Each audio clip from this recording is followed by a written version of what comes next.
Hi, welcome to The Boney Life. I'm Corey Boney, and today we're going to be seasoning cast iron skillets. We have two skillets that we're going to be seasoning today. The first being this Wagner skillet that I picked up at not a flea market, but a antique store about a year ago. And it was a great find. I paid about 20 bucks for this cast iron skillet. It's nice and level, has a nice smooth surface to cook on. And those are the two main characteristics that you're going to want to look for when picking out cast iron at a garage sale, a flea market, a antique store. One, is it level? And two, is the cooking surface smooth? Really important when you're looking at older cast iron, because a lot of times you may find some that may have a smooth surface, but it's completely wobbly and it's gonna make your eggs all over the place. Or it may be level, but if the cooking surface is pitted due to them not taking care of it, whoever had the previous owner, it's not going to be smooth and it's not going to have the benefits that you're looking for in a cast iron. The nice non-stick seasoning that you can cook just about anything in. The other cast iron that we have is by Stargazer. Now this is completely unseasoned, and that's why it's silver. It hasn't been seasoned with any oil, and that's what we're going to do today. We're going to do this to about 4 to 6 times and give it a nice base coat of seasoning before we start to cook on the pan. Now, if you had an older pan, let's say it's nice and level, has a great cooking surface, but you're scared because it has some rust on it.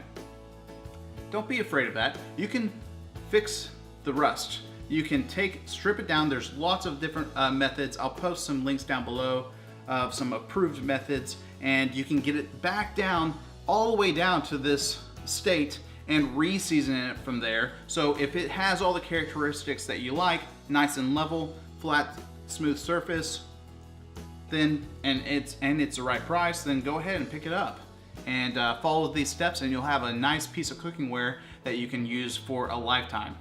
So what are the steps? The first steps that you're going to want to do is make sure that these are clean. You're going to want to make sure that any residue is completely off, especially on your first, if you stripped it down to the bare minimums, or the iron just hasn't been seasoned at all, like this Stargazer cast iron. So we're going to clean this with water, and I know people freak out when you're talking about cast iron, but this hasn't been seasoned. We're going to use some soap. We're going to make sure that this is completely clean.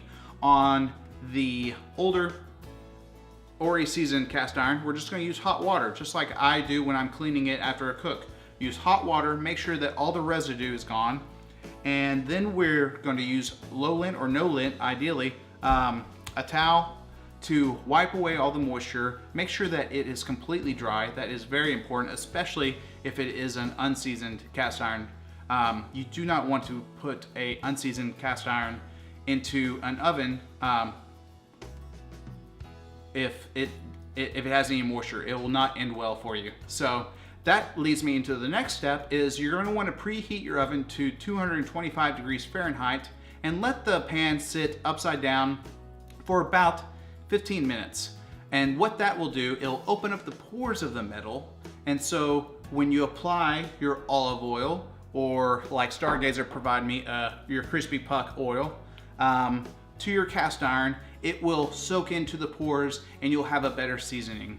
So you let it sit for 15 minutes and 225 degrees, and then you take it out, you apply a little bit of oil, you'll apply a crispy puck if provided, or if you want to purchase that, and then you put it all over the pan.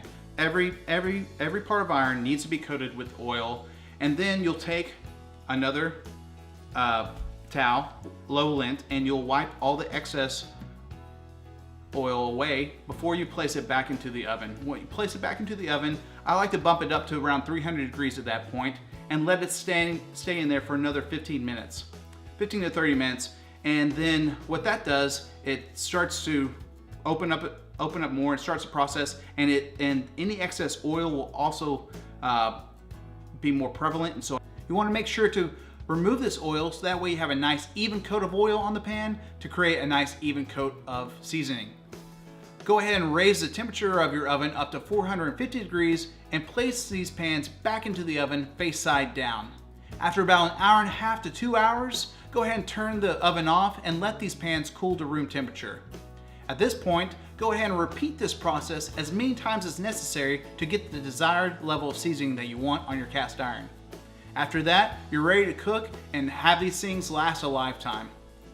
Anyway, I hope this video was helpful for you, and if you have any questions or comments, make sure to put them down below. If you're new, make sure you're subscribed and let me know what kind of content you'd like to see in the future.